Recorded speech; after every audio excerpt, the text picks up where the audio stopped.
Hello friends, welcome back to the new video guys. In this video guys, I am going to show you guys how can you change your hotspot device name in your Infinix phone. Guys, you want to change guys your hotspot device name, so guys you can change. And guys, now let's see how to change hotspot device name in an Infinix phone. In this video guys, I am going to show you friends.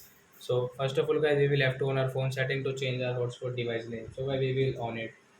Then guys, you can see guys this type of setting. So guys, scroll it and guys click on this hotspot setting. Again guys, click on your hotspot setting and guys you will click on hotspot device name. So I tap here to change this name. So example for guys, we will take into guys phone Infinix.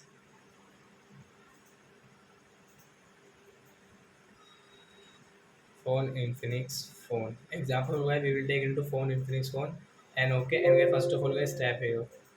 Then it will change, otherwise not guys. So as you can see guys, your hotspot device name has changed into phone Infinix phone. So like that guys you can change. And guys, you want to change into your name, so guys you can cut this and guys you can change into your name also friends. So example for guys, I will take into my name and tap here. And guys, you can see your hotspot device name has changed into Mukesh, like my name. So like that guys, you can change your hotspot device name in your Infinix phone. So that's it guys, thanks for watching my video guys. Now we will meet our next video guys with new topic. If you're going guys, please go and like my video. Bye.